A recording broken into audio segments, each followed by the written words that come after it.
Let's just start. This is take 2 because Laura didn't like my collar. That's fine. Now, you're kicking me and then you said what? I said that you said I could never hurt you. Yeah, I said you could never physically hurt me because you're so small and I'm massive, but you can certainly hurt me with words. Oh, that's sad. I've got some exciting news for you. I can't wait. Tell me. So I was on TikTok. What a shock. Wait, let me say that again. That came across sarcastically. I actually can't wait. Tell me. You actually are going to be excited. I was on TikTok and there was a clip about that show, The Leftovers. Oh. And for whatever, sometimes I don't really get that interested in the video, but then I like to read comments. I don't know, I just find that interesting. And people were talking about how complex it is as a show and a concept. Incredible. And all of the layers and all of the philosophies and everything that comes out of it. And then all of the comments were like, you know, when you meet someone who's watched it, like this connection that you have, having been through that. So I have decided, Christian, as a gift to you. Oh my God, I can't believe this. I'm going to watch The Leftovers with you. And I will be present throughout. I don't know about that. But we may have to stagger it. It might be too upsetting for me to watch like in big chunks. I don't know. That's why. Let's do this. Like, this is actually really interesting. Like, you know, we've talked a lot about how, like in marriages, you've got things, but this is actually this is a stupidly, ludicrously interesting topic, and that is this: you don't like watching certain shows that have certain material in them. Yes. Right. Anything related to?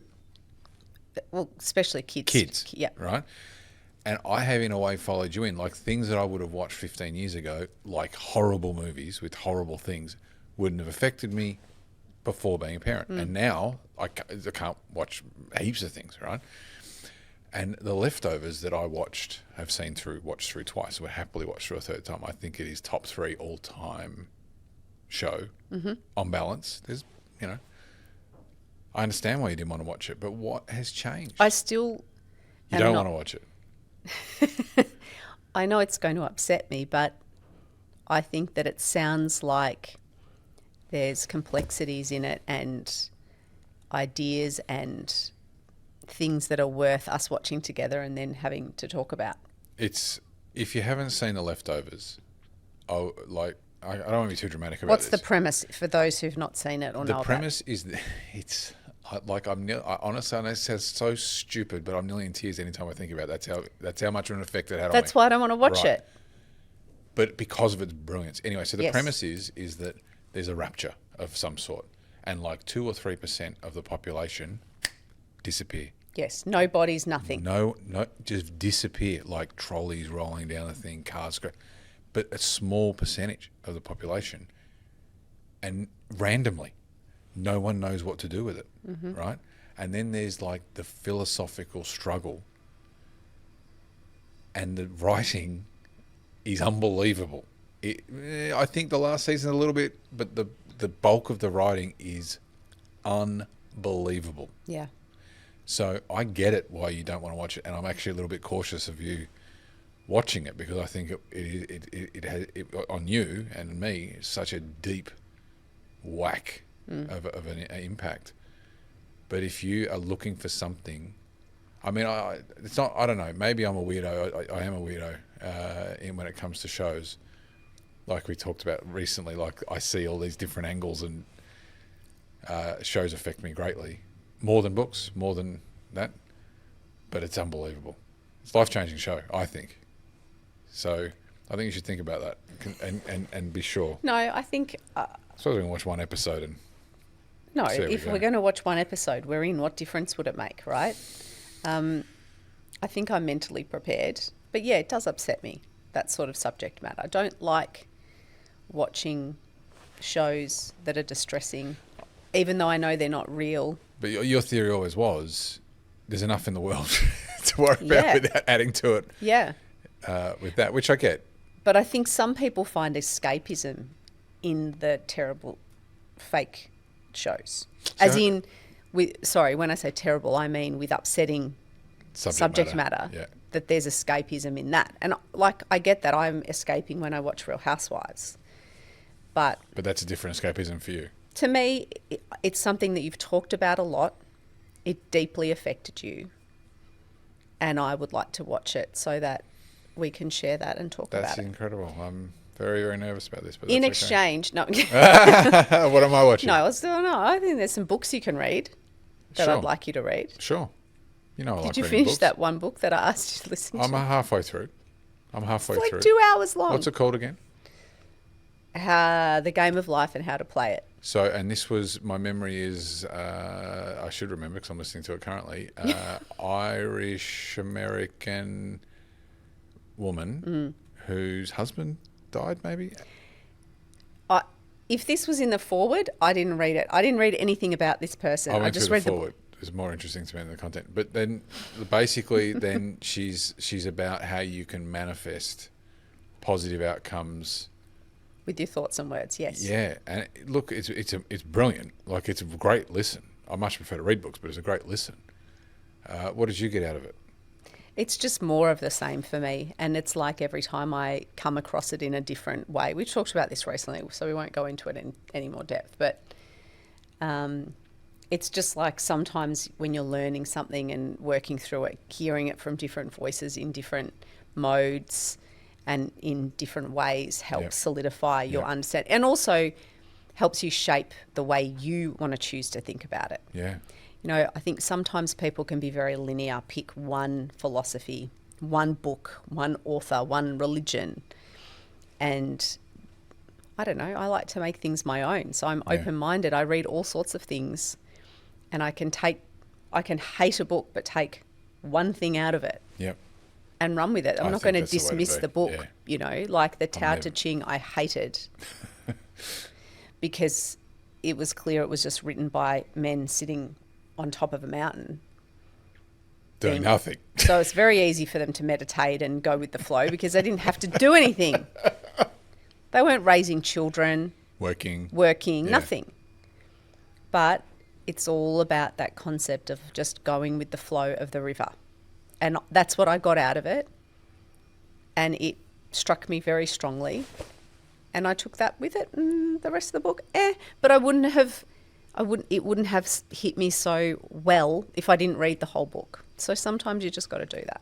I don't know where we're going here, so let's just keep rolling. I don't understand people who want to dismiss an entire body of work because of one thing. Yes. Now, there's a limit to that, by the way. There are some things that I'm like, right, you know what, that person is that person. Therefore, yes, I'm not interested in what they have to say. Yes. But if you're reading a book and there's one or two messages in it that are amazing, why would you throw them out? Because the rest of it is... And it's interesting, the flow of the river. Like, I really like that concept. I've always felt like if I'm flowing with where the direction I'm supposed to be going, it feels like I'm in the river. And I think we need to pause, Christian, because I think that door's open and that sound's coming in. Okay. And we're back. We had a small technical issue. Flow of the river. I always felt like if I was flowing the way I should be going, then I felt like I was going with the flow of the river. And it was easy. Yeah. Right? But when you're not, when you're resisting what you know instinctively that you should be doing or want to be doing, it feels like you're fighting. You're swimming against the flow. And if you can conceptualize that 4 different ways, eventually one's going to land you're going to be able to live with. It's interesting you say people get one book and they get upset. I've seen people become maniacal about one book, but it drives them for a decade. And that's okay. Yeah. There's nothing wrong with that. I don't know. I like a pick and mix. What's the menu when they have lots of different things? Like a smorgasbord. Something like that. Oh, now I'm hungry. That's a surprise to nobody. I threw the schedule out, but I've got a little list. Hang on. So when are we going to start watching Leftovers? I don't even know if it's streaming anymore, but I'll see if I can find it. And do you think that we should do it in batches? I mean, one of the main issues is that with you and the teenager is that basically the TV is just a background to your phone. And that, like, I wonder if you can sit and concentrate on a show for 45 minutes. Okay, so we'll do one episode at a time. Yeah, one at a time, I think. And then I'll get a little break. Yeah. Run around the house. Put on a load of washing.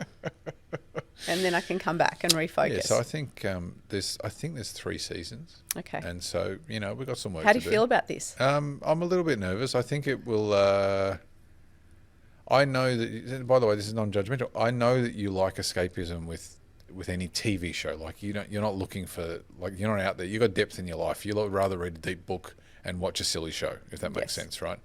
I would rather read a non-fiction book and watch a deep fiction show, right? That's sort of my go. Where you would like to read, anyway.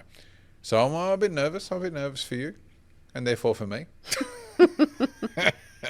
Before you jump into your list, we were going to briefly talk about, because we're both feeling we were a bit off. Let's talk about what we're feeling grateful for today. Doesn't have to be deep. Okay. I am extremely grateful that it's spring. Yes. I was standing in the playground with another dad this morning before school, and we were just opining, that's the right word, isn't it? Yeah. On how much we get excited by this time of year. Amazing. The turn of the weather, like you go a bit hay fever, fair enough, but you smell of the grass, all of it, you can't beat it. Longer days, kids playing at night, you can't beat it. It is great. Yeah. Buzz. So I'm grateful for that. I'm grateful that our family and everyone is healthy, really grateful. And I'm grateful that we have opportunity in front of us and the things to hunt. Because I don't know what life looks like without that. Pretty boring. Yeah. So they're the things, the spring and all that comes with it. What was the second thing? Everyone's healthy and well, and people are making progress, and that we've got things to go at. As long as we've got opportunity in front of you, then life's worth living. It's good. What about you? It's funny you say that about spring, because this morning at Pilates, the instructor, I heard her mention to someone, everyone's in such a good mood today. It was sort of like, because it was so light this morning. Yeah, it's beautiful. I love, it's on the spring theme too, those pot plants where you planted those, I got you to plant those little red flowers. Oh, yeah. And, that, for it feels like more than 8 months a year, they're just green. Yes.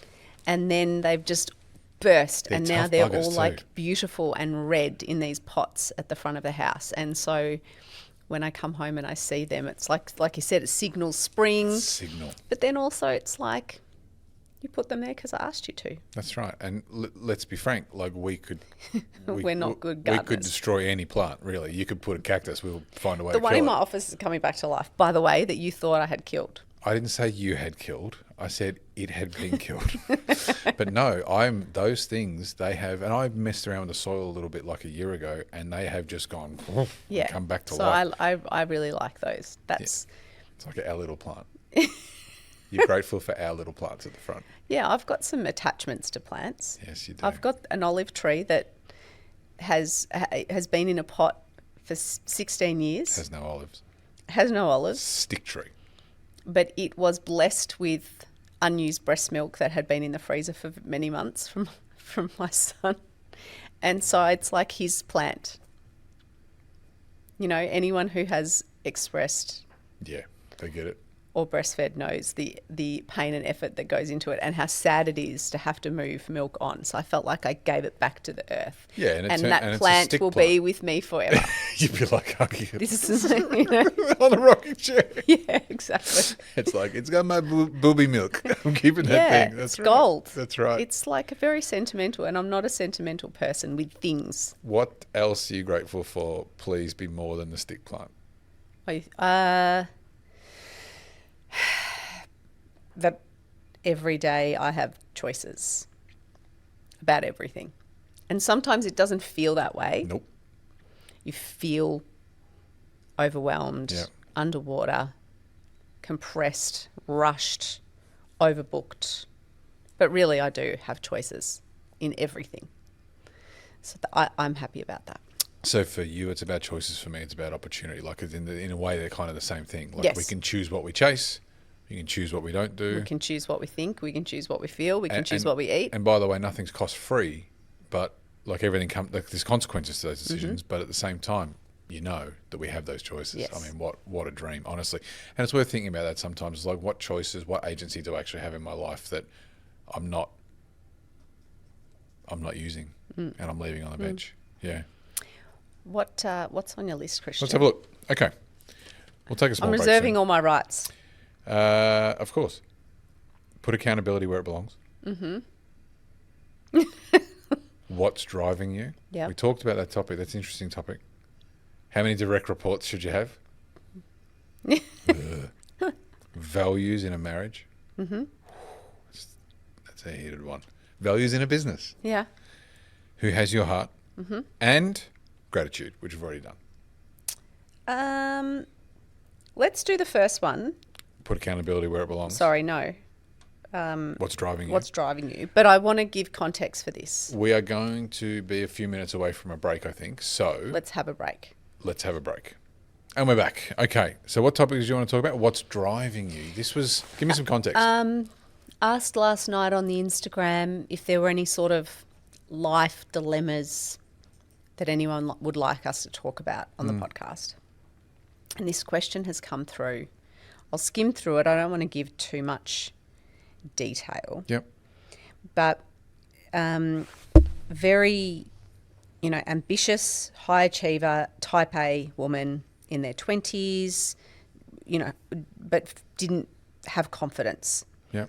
Had a decade of personal development and then left a toxic industry. At 33, stopped work altogether to start a family. Yep. With a 1-year-old now, and questioning whether they want to return to work at all. And I think this is so beautiful. She says, I think raising her would be my greatest work in this world. But then she's saying, but I want my daughter to grow up to be financially independent, courageous, relentless in pursuit of the best things. Yeah. And I'm not setting an example for her. I've turned my back on the workforce, my own career. Do I do this just to prove to my younger self that I can succeed in a career and create the example for my child? Or do I focus on living a carefree, beautifully slow-paced life, nurturing my family, and then just sometimes wonder if I ever could have made it, reminding myself it's too short to live in the matrix? Do I prove my worth to other unimportant people, define my success by titles and salaries? Like, this is deep thinking. I loved it. So we're not going to have like a perfect answer on this, but I think it's so worth having that conversation around. And this doesn't just apply to mums, but I think this comes up a lot for mothers. Yeah, and at that time and that season in life. Yes. Yeah, for sure. Whenever I'm faced with a question like this or anyone raises it, it's always worthwhile just going back to the driver. And this is where What's we're driving talking. you? What's Yeah. driving you? And, you can hear in that person they've thought about all of these things. It sounds to me like they really love their life, but they've got this worry about setting an example, and then they've got a concern, am I letting my younger self down by not proving? Yeah, so you've got younger self, Yep. you've got child or children, Yes. you've got NPCs in your life that are keeping up with the Joneses. Right. I'm not doing what they're doing. I'm just a mum. And how much are their nonsense and insecure views driving my decision making? Yes. Like, bloody hell, that in itself is a question we could all look in the mirror on for days. What was the other one? There's her professional ambition, like Could I have made it? tensioned against the toxicity of her industry, like all that sort of business. Yeah, and then there's the what if. Like there's the road not travelled. Yeah. Bloody hell, 5 big issues to deal with there. Thank you very much. This is the best question I think we've ever had. Where do you start on this? But by the way, let's stumble through and see what we come up with. It's so hard because you can have the information you have now as well and not know where things will turn out. Yeah. Like if I'm in this person's shoes and I'm really happy in my life, the next thing that I think about is my identity as a person. Yeah. And what happens when I tie that to being a parent. Yes. And the inevitable ebbs and flows of life and your children growing up and moving on and living their own lives, and where does that leave you? I think about that. I do too. You're a long time post, let's say 45, Yes. right? Or 50. And well, let's go to let's go to the concept of setting the example for your children, because this is really interesting. And I absolutely get it. And I speak about this a lot. Yes. A man is not a financial plan. It's true. A man is not a financial plan. Yes. Even the best man is not a financial plan. Anyone who thinks Laura Racky, Racky Collective, should be thinking that at the top of the list. So I'm a massive advocate for women keeping a foot in the workforce, not to the detriment of their mental health or their physical health or their kids' happiness, but just keep that confidence, keep that capacity that if you had to support your family yourself, that you could. Yeah. I think that's, by the way, outstanding advice. Like, I know there's lots of, but what about? But no, I don't care about the whatabouts about that. Reality is you have to stay ready. Any whatabout can talk to 5 women and they'll get their answer. Yeah, swing a cat. See what you find. Anyway, we can talk about that another day. Another day. I'm too salty today to go into that sort of. Now, let's continue with this. So you're talking about identity. You're talking and setting about the example for your kids. I didn't have a mother who... I had a mother who worked, but she did not have a pathway or a career like me at all. Yeah. So she worked. So good job. Good jobs. She worked part-time when we were at school. Yeah. I don't remember her never working. I mean, even when my... Same, by the way. Exactly the same. Even when my sister was a baby, she worked on Sundays at Dairy Bell. Delicious. You know, for a few hours. And I think pretty sure we'd go in so she could give my sister a feed. I think that's why we went, or maybe we just wanted an ice cream. I don't know. But so Mum always Knowing worked. your father, he'd be like, yeah, let's go visit your mum for the ice cream. Me too, by the way. There was a lot of perks. Yeah. Anyway, so having a mum that was not career oriented did not impact my It's true. pathway. But she always worked. I know that's one example, But in your mind, same as my mother, and I know that I am not a daughter, right? So that's like that. But I looked at both my parents; they were always working. Like we get dropped at my grandmother's. We love it, look forward to it, right? And Mum would be working nights, Mum would be working weekends, like that. Like that was the thing. Okay, so would you go as far to say what's more important?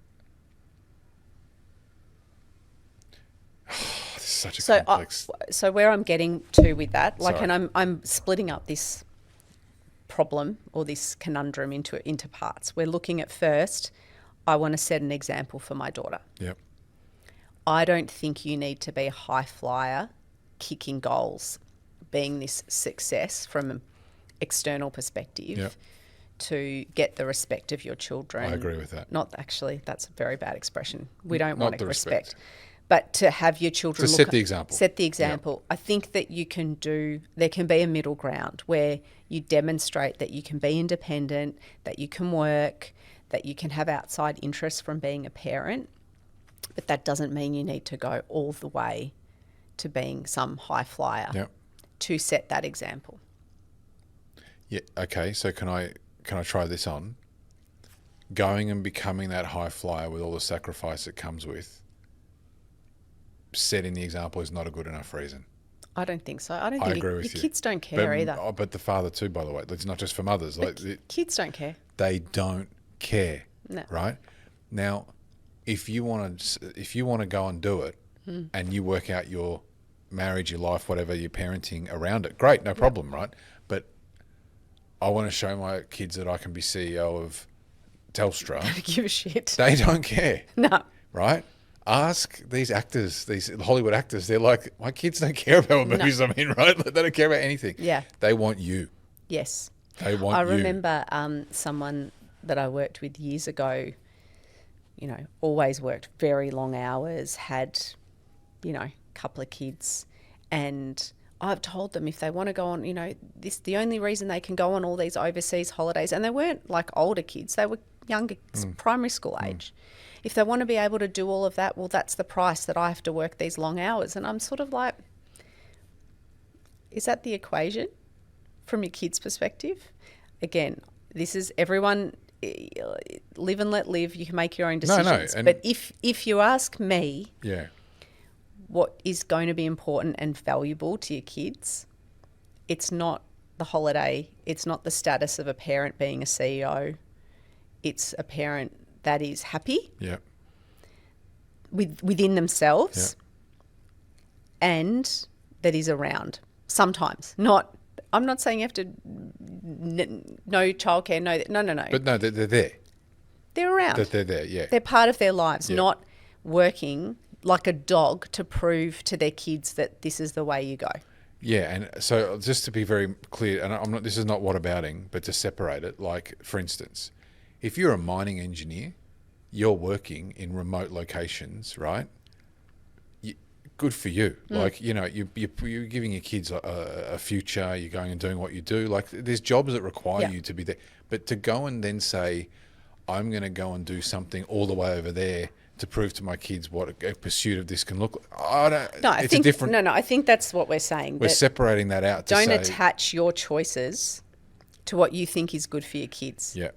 You decide what you think your kids need from you. Yeah. And then you design your life around that, irrespective of anyone else's opinion. Be very careful taking people's opinion who, A, haven't designed their own life correctly, are sort of been dragged along by the current, B, are extremely insecure and don't want you to be secure. Yeah. Only take advice from people who actually have your best interests at heart. That's true. Right? That's true. When you're talking about the NPCs and the Joneses and all that sort of thing, if you're looking at your neighbours, people in your street, they've got, they got a new Maserati, they got this, they got that. You don't know where their starting point was. No. Right? You don't know what's going on there. Don't guess. But when I think about setting examples, an example for my kids, I know we're all a product of our environment, so I know that this is very specific, but a lot of the adults in my life had their own businesses. Yeah. So that's, to me, I watched them create their own worlds and work hard, but in their own way. And to me, I think that is a great example. That's the example. And that doesn't mean that we say to our kids, don't go and get employed. No. That's actually the opposite. We say, go and get the training and then do something. Yep. But I worked out a long time ago that my kids do not care about accolades, awards, status. Oh, did you know I did this, guys? I spoke here. They don't care. They care that you're happy. Yeah. They do watch you. They watch that you have a work ethic. Yeah. They watch that you have standards. But I think that if the question is, do I go and have some butt-kicking career to make an example for my children? I don't think that's the right question to ask. Have you got a better question? If you don't, it's fine. Well, then the next part of this question we got was, do I go and prove this to my younger self, given I had a tumultuous early career? Yeah. Do I prove it to myself that I could do this? And do I avoid what could have been? Now, this one is very deep because the question is, are you really just proving it to yourself? You're trying to prove it to somebody else? Does it matter? It can matter. That's cool. But, you know, I gave the example this morning where it's like someone has a manager that says, you'll never be a good manager. Right. And then that drives them to go and kill themselves to have a 100-person business. So I showed you. Right? I showed you. Look at me now. Or some teacher that told you when you were 7 you're never going to amount to anything. Yeah, I've mentioned this recently. My Mrs. O'Brien revoking my pen license in grade 4. I think correctly. I'm so dirty about that. Still. That was a formative moment in my life where I have not let that go, and I will not ever let that go. I had something happen when I was a teenager that I'm not going to say, but it definitely was formative in changing my direction. And it made me it still drives me to read every single thing in the world and understand every single thing and never ever be in a situation where I'm talking about something I don't understand. Yeah. Right? Yeah. It's weird what drives you. And I'm not saying that's wrong. It's wrong. But it is what it is. You should do the work to identify it. Yeah, be conscious about it. There's a lot of people walking around, like I said, grinding for, I've got to have a 100-person business. I've got to grow. I've got to be posting on LinkedIn to show how many people I employ now because I need those people to see I've made it. They don't care. Those people that you're doing it for in your mind, they don't care. So, but if it's important to you, cool. All right. Go do it. Can I drop anchor on this for a second? Because I think there's something we have to insert into this to make it valuable. Okay. And no, as in... Our rambling conversations are this not is a rambling enough. sort of date. Like, that's okay. I don't care. Conscious. The Yeah. word is conscious. Yeah. It's about making that conscious choice in all these categories Mm-hmm. and saying, okay, what do I want to be as we've got values here, right? Yeah. Okay, let's overlay that topic. Yeah. What do I value as a parent? Yes. In myself? What do I value as an example for my kids? Write down. I want them to see in 20 years' time when they look back and someone asks them, what were your parents like? This is what I want them to think of. Yeah. My parents told me the truth. My parents worked hard. My parents always kept a positive outlook. Whatever it is that works for you. My parents, I knew no matter what happened, they were going to be there, right? If I got in trouble, I was worried, scared, couldn't sleep at night, ducks, monsters, all of it, breakup, heartbreak, they were there. Yeah. Pardon me. Write down what values matter to you. Be conscious about it. Separate the career. It's a separate thing. You got some things to wrestle with, some demons. Some people have some demons to deal with because it's hard. And it's harder for women. I don't care what anyone thinks. It's harder for women. It is. Particularly once you've had children to say, I can't be all in on career. We've talked about this before, and be all in as a parent. I want to be both. I can't be both. What do I compromise? And for everyone, it's a different compromise, right? If you opt out of the high-flying career, I'm giving you permission. You don't have to do it, okay? The society you think exists is in your mind. Who cares what those idiots think? Talk to your nearest three people. Sorry, I'm getting emotional about this. Talk to your nearest three people who want the best for you, who aren't driven by insecurity, and ask them, if I do this, and do you think I'm going to be able to live with it? You know me. Yes, I think you can. Great. Yeah. Conscious decisions. Fair? Yes. It's a really hard topic.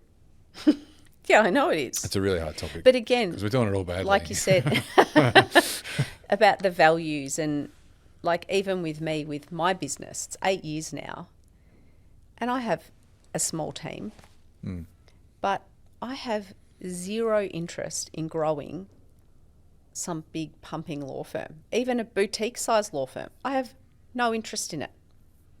I know what that toll on me will be. And I know I could do it. Yep. And I could do it very, very well. Yep. But why would I do it? To make more money so that I can go around and tell people that I'm doing it. See, if you were 10 years younger, right? If it was 10 years ago and you'd started earlier, Yeah. you might have done it because you might have thought, this is what I'm supposed to do. Yeah. Unconsciously just meandered into a 20-person, 30-person team, torn yourself to pieces.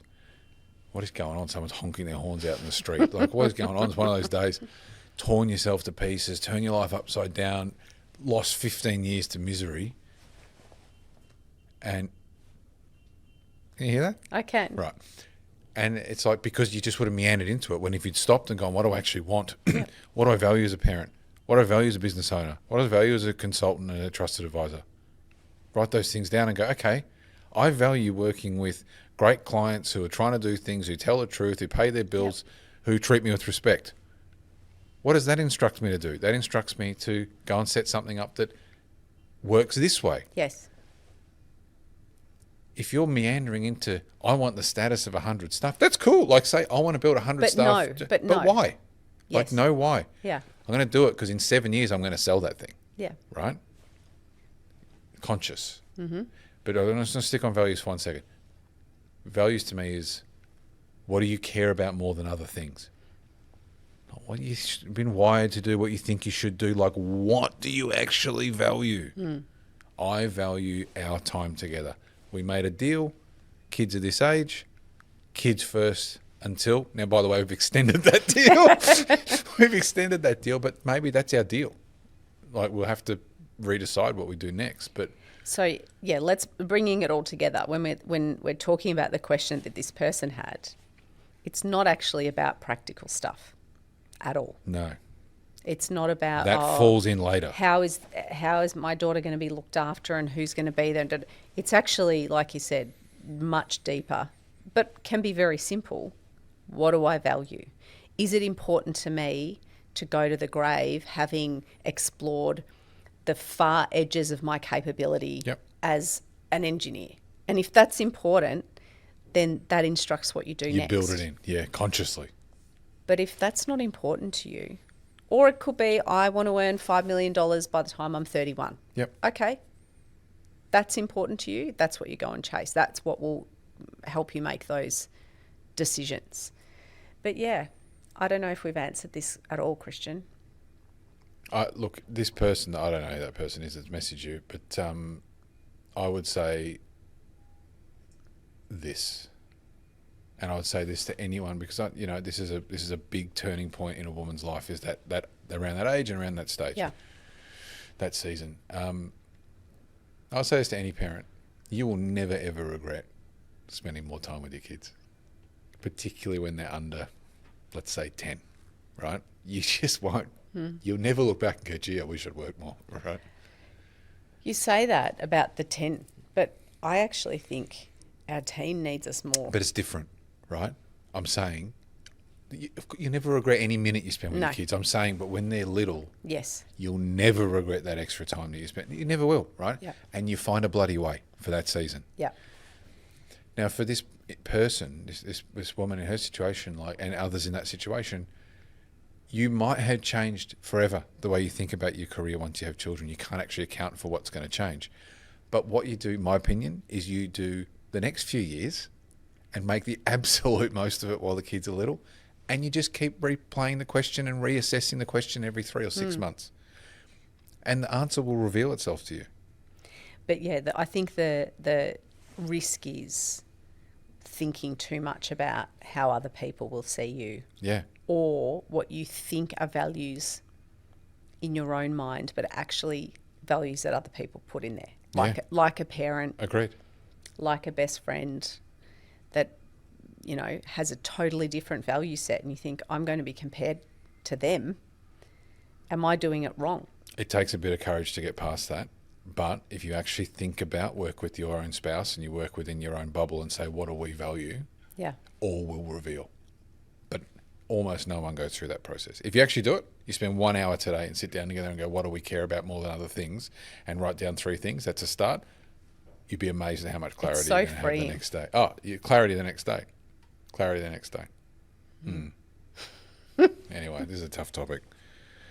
I'm sympathetic because, this is not a thing that existed in a lot of ways, even, let's say, 50 years ago, right? This is not a... Well, it might have existed in a way that women understood that they were missing out on something, and they didn't have a choice. Yeah, there wasn't a choice that existed, which is not good, but is a different, Yeah. right? Is a different thing. And now it's like a choice that you get hit with almost on an hourly basis. Everything that goes one way or this way, kids sick, this, that, it's like, am I doing the right thing? Am I doing the right thing? Am I doing every hour of every day in a way, right? You might have 2-3 days of relief where everything goes clearly, but honestly, it's a question that just goes... And I say it a lot that this pressure that women put on themselves is just wild. And I know it comes from society, and I know it's because they're told they could have it all. But if you can just say, I'm going to worry about, I say, so the people under my roof, including me, what's important to me, and I'm only going to make decisions based on what's best for all of us. I don't care what society says. I don't care if someone says, oh, you're just a mum or you just work part-time. Who cares? Yeah. That person doesn't have to come home and live in your house. No. They've got no say in your life. Agreed. They can ship off. I'll say much stronger words. I think we're in too much agreement today, Christian. We need to find We've something got to about argue 3 minutes, about. 5 minutes left. So, I'll do a little business one. Okay. Put accountability where it belongs. Okay, this is really important. I feel stressed when you said that. Yeah, you should. because I'm looking at you, kid. Don't make me accountable. Put accountability where it belongs. Okay.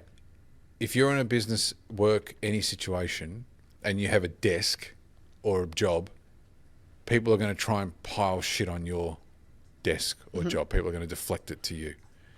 Putting accountability where it belongs is stopping from taking that all on yourself and feeling responsible for it, and putting it on the desk of the person that it belongs to. So if you've got people bringing you things, it might be suppliers, it might be internal, it might be HR, it might be whatever, and they're bringing you, we need to get this done, and great, I'm happy to help you, but this is how you're going to take it to that person. Or no, that responsibility sits with you.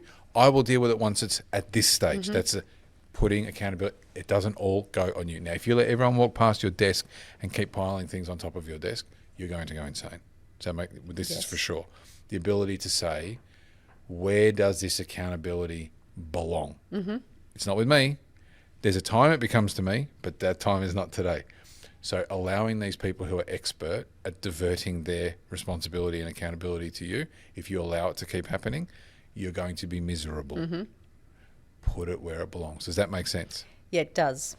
I can't help, though, but think about that's not in my job description type people. And that's not, I struggle with that because I don't live my life that way.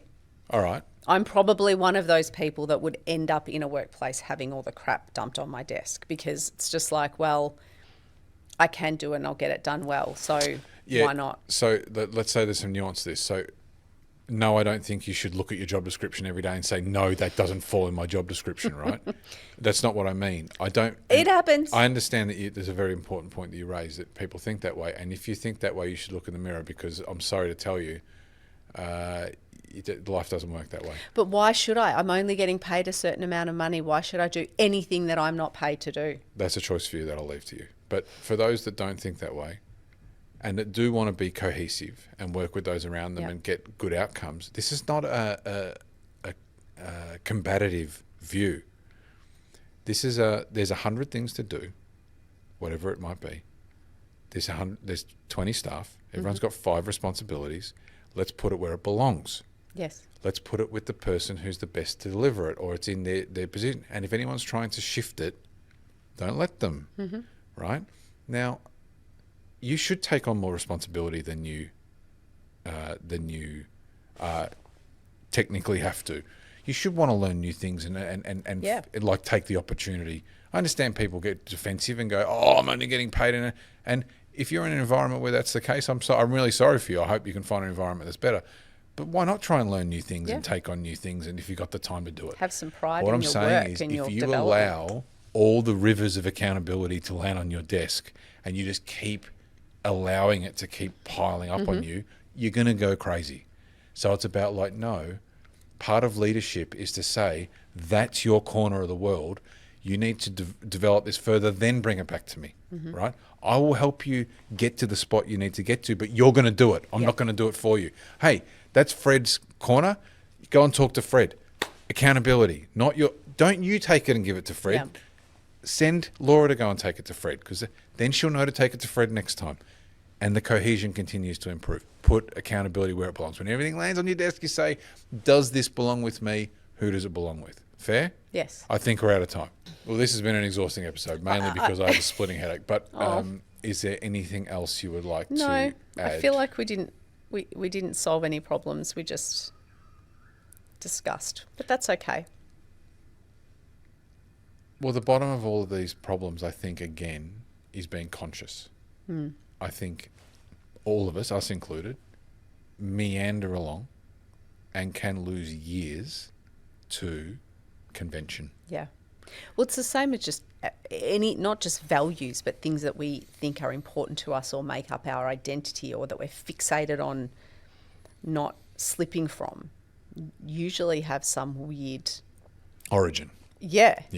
Origin story of, like you said, something happened to you in your teens that made you a certain way. Certainly there's been things in my childhood, in schooling and whatever, that I was like, this will never happen again. Yes, this will never happen again. And I can never be here again. I'm going to create this element of who I am and how I do things to avoid that. So It's a lot of unpacking and a lot of looking inside, but it's so worthwhile because then you can decide, do I want to keep this thing about myself? Or let it go. Or I can let it go because I actually just made it up. Do you know what the alternative is? Getting to X age and just doing it then, right? So if you don't do it today, that's fine. Make a conscious decision not to do it today. Yeah. But recognize that 15, 20, 25 years from now, the day's going to come. So an example would be, why are you really anxious about a particular element of your performance? Yep. Or why are you hell-bent on being the one in the family that fixes everybody's problems? Yep. Or all of these little things that you just think make up you and your personality. They didn't just get there in a vacuum. Yeah. And you can keep them, Yeah. but do it consciously. Like Choice. look at it and go, okay, I insert myself into all the family's problems and I'm the one that I have to be the one that helps them. Okay. Do I want to be that person? Yes. Yes, I do. I think I actually... It feels a hell of a lot better when you're choosing it too. Yes. That's right. Versus if you're like, oh, I always have to clean up everybody's mess. Right. Then you're just reacting Instead of it's like, constantly. no, this is who I like to be as a person. This is important to me. This is my role in this family. I choose this and I'm going to do it. Yep. It's a much better feeling. So conscious, making the conscious decision. And when it comes to parenting, I think that's really worth parents, particularly early on, to say, this is what we care about. This is what we value. You can avoid these conversations, right? But the crossroads come and then you're reacting. So it's worth doing as best you can. And then I think then you can live with your decisions because you've been conscious about it. And you're not going to get everything right. And by the way, if there's 3 roads to take and you can only take one, you're always going to have a little lingering about the other 2. Of course. Right? But I think if you're unconscious about it and you allow yourself to just be pulled along, you are going to be pissed. Yeah. And you're going to have far more questions later on about what if. So make a conscious choice. It cuts out takes the heat out of the what if later on. Mm-hmm. Okay. All right. Well, I think that's it for today. Anything else? Let's go watch Leftovers later. Yes, that's going to be... We'll let everyone know if we make it past episode 1. It's pretty tough going. It might, knowing our schedule, we might only get 1 episode a week. I think it's going to be fun. I think you're going to love it. Exciting. Okay. Let's just start.